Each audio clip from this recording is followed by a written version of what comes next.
Okay, we got Death Before Dishonor coming up on pay-per-view this month, so I figured this would be a good time to get back into the Death Before Dishonor series. So yeah, on July 23rd, so far they announced Briscoes and FTR in a rematch, Joe versus Lethal, Daniel Garcia versus Wheeler Yuta for the Pure title. I think that looks awesome, and it looks like you're going to get Jonathan Gresham taking on Lee Moriarty for the Ring of Honor World title. So yeah, the card looks pretty good so far. I'll get more into it later on in the month. But yeah, with Death Before Dishonor 2, Part 2, this is part of the double shot in the Midwest. Part 1 was actually in Milwaukee, and this is Part 2 in Chicago.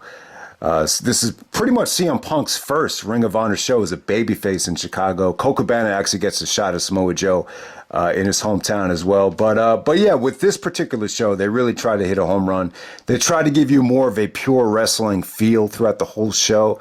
And then for the main event, they'd empty the tank and, give you a street fight. That's kind of what's always been one of the Death Before Dishonor themes.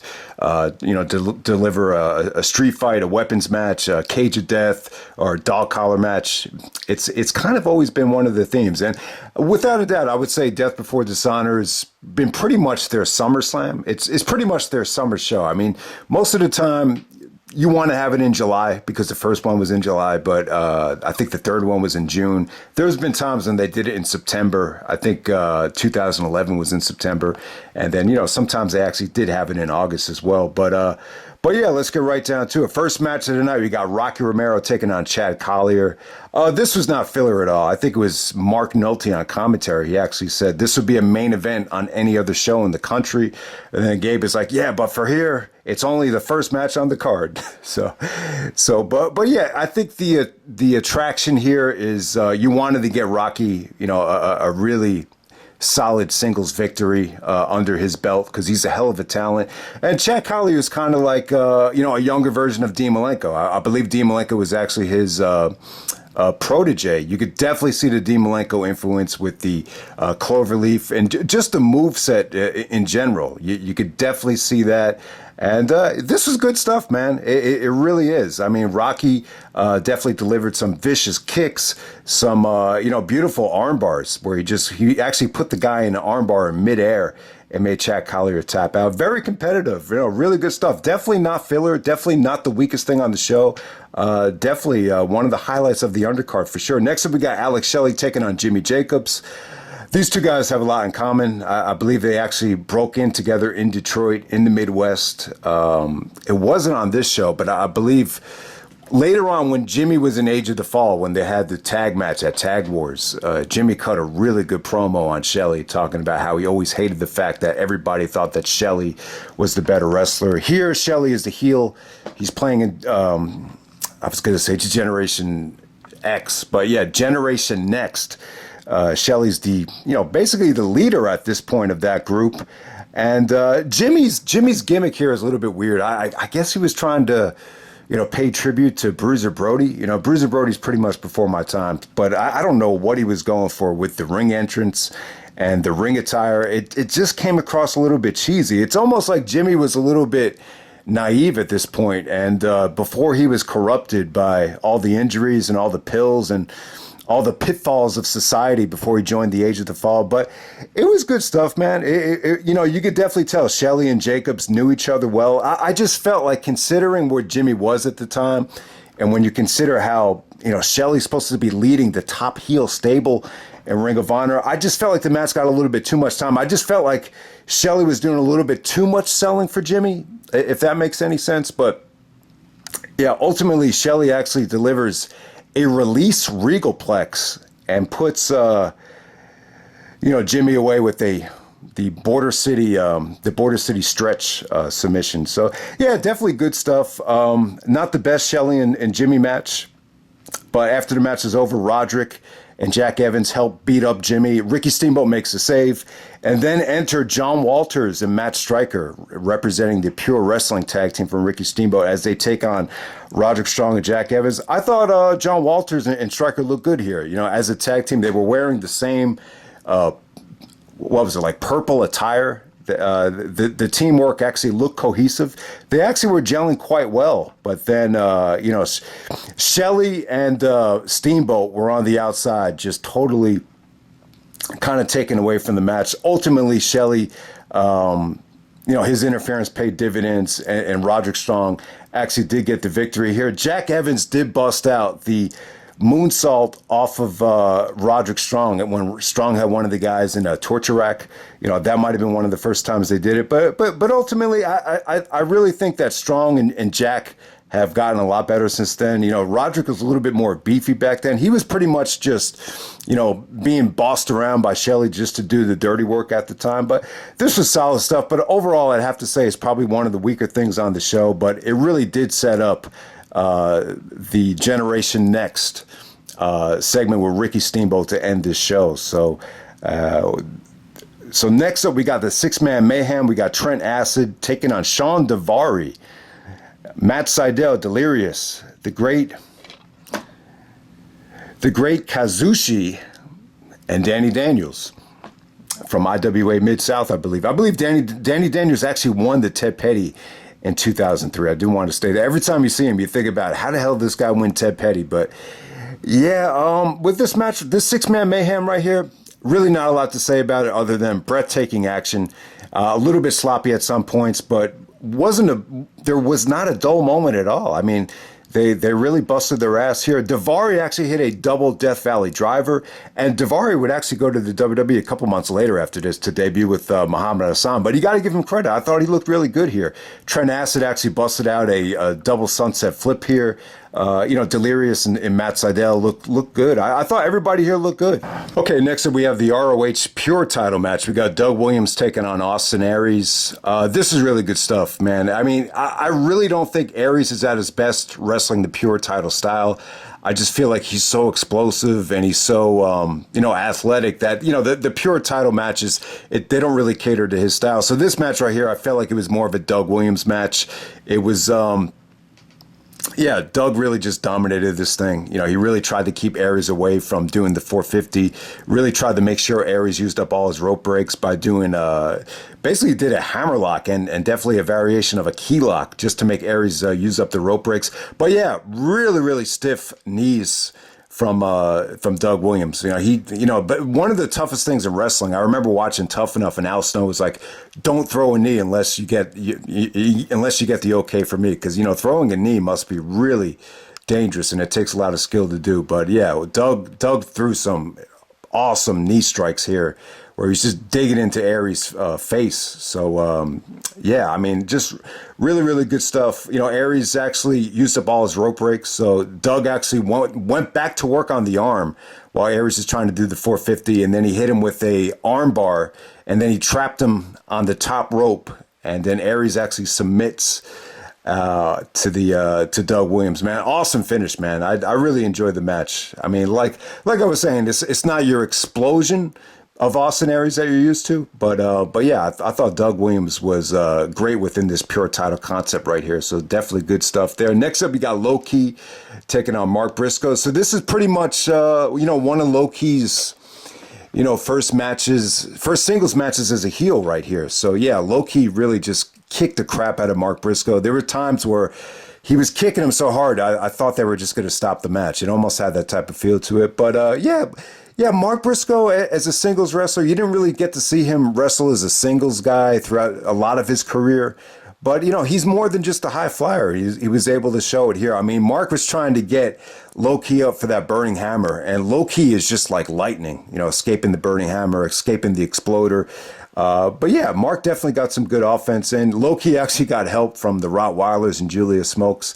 So ultimately, he actually wins this thing with a Dragon Sleeper. But yeah, Low Key really brutalized Mark Briscoe right there. But yeah, it was pretty good stuff. I think Low Key really needed, one of these matches just to show, how sadistic he could be as a heel. And then once again, Gabe on commentary really put over the fact that Low Key really became an asshole. I think it was Mark Nolte. Mark Nolte wasn't bad on this show, man. He actually used the Bobby Knight analogy where, Bobby Knight, the basketball coach, like he always stresses discipline to his players, but then he has no discipline of his own if he has to, choke him and push him and abuse him. So I thought that was a really good analogy. So next up, we got Homicide taking on Jay Briscoe.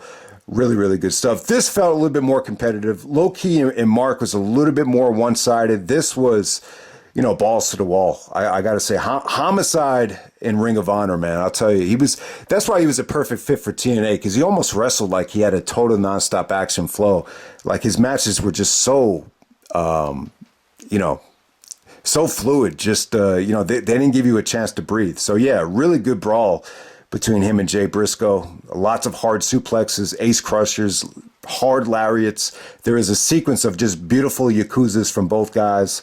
Once again, it felt like the Rottweilers or Generation Next was at ringside throughout a lot of these matches. But ultimately, Homicide wins with a stiff lariat over Jay Briscoe. But yeah, really good showing from Jay Briscoe.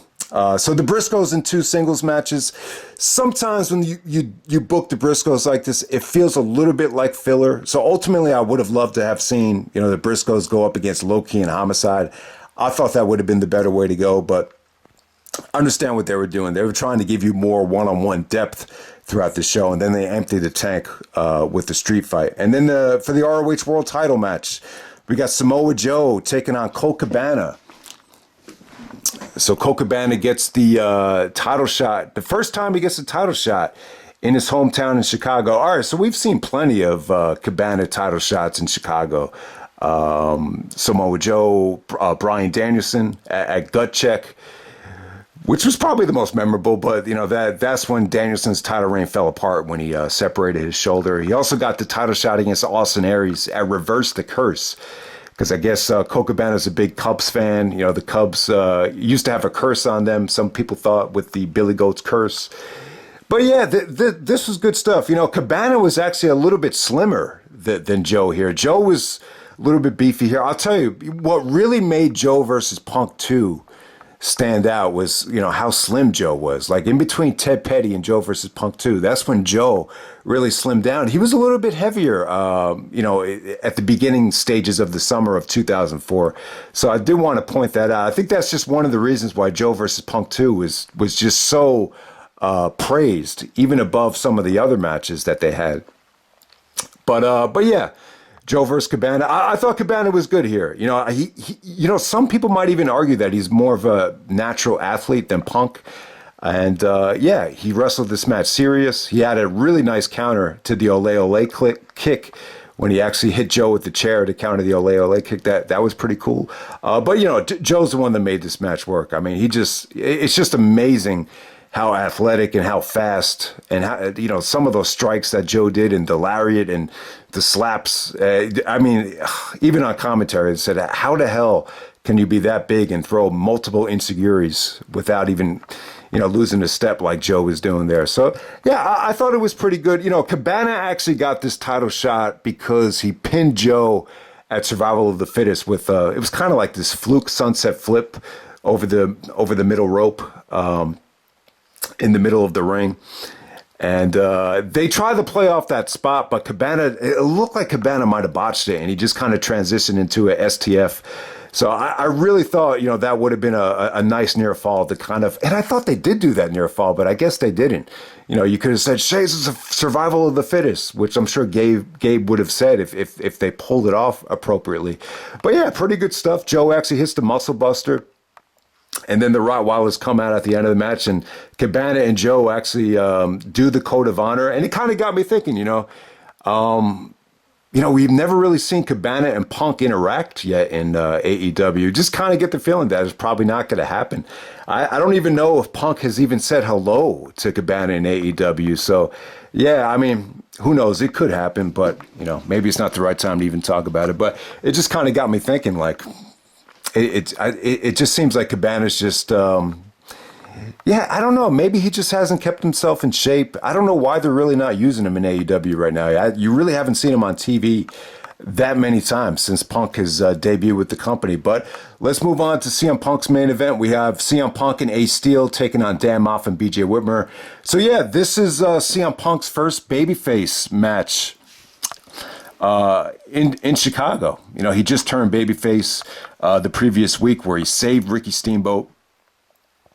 And yeah, Second City Saints. That's CM Punk's stable with Punk, Ace Steel, and Colt Cabana. And they're taking on the Prophecy of Dan Maff and BJ Whitmer. Christopher Daniels was also in the Prophecy. They actually took him off.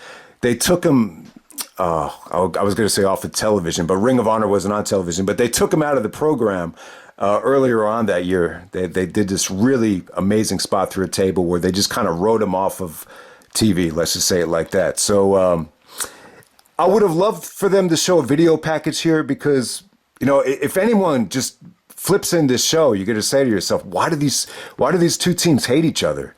And but you know, just to make a long story short, I do remember that they took out CM Punk's girlfriend. I believe it was revealed that it was actually BJ Whitmer. I believe her name was Daphne. It was either Daphne or Lucy. I can't even remember. Some little gothic looking girl. But CM Punk has had a million girlfriends, but I believe that was his girlfriend in the summer of 2003. Also, you have the whole Christopher Daniels connection. The Daniels leaving Ring of Honor to go to TNA, that was not part of this storyline. I believe later on they actually brought it into the storyline. But bottom line is the match is pretty awesome. I got to say, you know, the match is going to not be for everybody. You know, in some cases, I'm not in the mood to watch a match like this, but for whatever reason, maybe it's because of the humidity. You know, I was playing the other night and it just seemed like everybody was in a bad mood, you know, dropping F-bombs, and something about the humidity makes people cranky. So I was kind of in the mood, you know, to watch a blood war like this. This is really cool. So Punk actually comes out with a basketball tank top and jeans, and he's got blonde hair, and he's actually got like a gang, what do you call it? Do-rag underneath his chin. And but yeah, I mean, onto the actual match here. I mean, it was pretty crazy. It really was. Had lots of intensity, tables, ladders, and chairs, boards with barbed wire. I mean, everything you can think of here. Really, really nasty stuff. Very bloody. Probably, I got to say, probably, and you know, the TLC matches, I don't think they've ever done this bump though. But check it out. So Punk actually assisted Ace Steel. They gave Ace Steel a chair. I think it was to BJ Whitmer. So Punk actually lines up a table and he puts the ladder on the table, and he actually uses the table to just slide the ladder and jam the chair right into BJ Whitmer's face, and BJ Whitmer started just flowing with blood. Pretty nasty stuff. I mean, I don't think anyone wants to see that bump over and over again, but it was pretty nasty. Yeah, Punk actually took a spear into the wooden barbed wire board. We saw that at ECW One Night Stand too, but you know, they actually did this before that ECW One Night Stand match, so you give them credit here. But yeah, crazy stuff. You know, Punk took a million unprotected chair shots. Very memorable match though. I got to say, it's very memorable. This, I believe they did this in ECW, but they were just clocking each other with unprotected chairs, and all of a sudden, everybody just started throwing their, you know, the chairs from the audience into the ring, and then all of a sudden you had like 100 chairs just in the ring right there. I don't believe there was any suplexes on the mountain of chairs, but Punk actually did a splash off the top rope while he had the guy lined up on the table. And yeah, you had a lot of crazy stuff. The ending came when Ace Steel actually hits a pile driver through the table, and then Gabe actually does the dangerous thing for this thing to end. And yeah, kind of a dark ending though, with you know, Generation Next, Austin Aries, Alex Shelley, Roderick Strong, Jack Evans, kind of come to spoil the party. And yeah, it almost felt like a buzzkill. It almost felt like it would have been cool for Punk to celebrate with Chicago, you know, first match as a babyface. But, you know, then Steamboat came out, then Cabana came out. And yeah, the show just kind of ends with Generation Next just getting heat. And it's kind of ironic. The show ends, someone actually tells Alex Shelley, go back to TNA, kiss Jeff Jarrett's ass. And then Shelley's like, all right, I will. And that's how the show just ends, which is kind of foreshadowing of things to come. Yeah, it definitely seemed like they kind of moved away. Everybody kind of made a choice, whether you're going to wrestle for Ring of Honor or TNA, but it seemed like Shelley was the only guy kind of bouncing between companies, and it seemed like he was getting a lot of heat for it. And maybe that's one of the reasons they pulled the plug on him, leading Generation Next. But yeah, man. But overall, man, this is an awesome show, though. I thought that main event, it's not for everybody. I mean, but I was in the mood to watch it, and it really did deliver. Awesome, awesome stuff. And you just got a lot of, there really wasn't anything great on the undercard, but you just got consistent quality from the first match all the way into the main event right there. So yeah, definitely check it out. And that's Death Before Dishonor 2, Part 2. Definitely think this was a very successful weekend for Ring of Honor in the Midwest. I would definitely say that Part 1 probably had the better double main event, but this Part 2 from Chicago, it's from top to bottom, it had to be one of the better cards that they delivered so far. They finally got away from they didn't do any backstage skits for this show, and they didn't give you any Carnage crew matches, Ring crew matches, any of the Special K rave stuff. It was just all about quality, and kind of a fortune. I mean, they didn't really have the kind of talent at this time to pull off a Manhattan Mayhem type of show, but it was kind of just experimenting with the format as to, could we finally put on that super show? We could deliver, that Wrestle Kingdom, that Manhattan Mayhem, loaded show where you got 4-star plus matches throughout the whole card. They didn't quite accomplish that, but this was definitely, from top to bottom, I got to say, probably one of the best shows that Ring of Honor had put on in 2004. Because, 2004 had a lot of one-match shows. I mean, when you look at Survival of the Fittest, Joe versus Punk 2, All-Star Extravaganza 2, or All-Star Extravaganza, 2. I mean, so many of these shows were still one-match shows in 2004. But I think with these Death Before Dishonor weekend shows from the Midwest, I mean, they really gave you consistency, which I think in the summer of 2004, up to that point, they had to be the most, the most depth I think any Ring of Honor shows had up to that point. So hope you guys enjoyed it, and I'm out.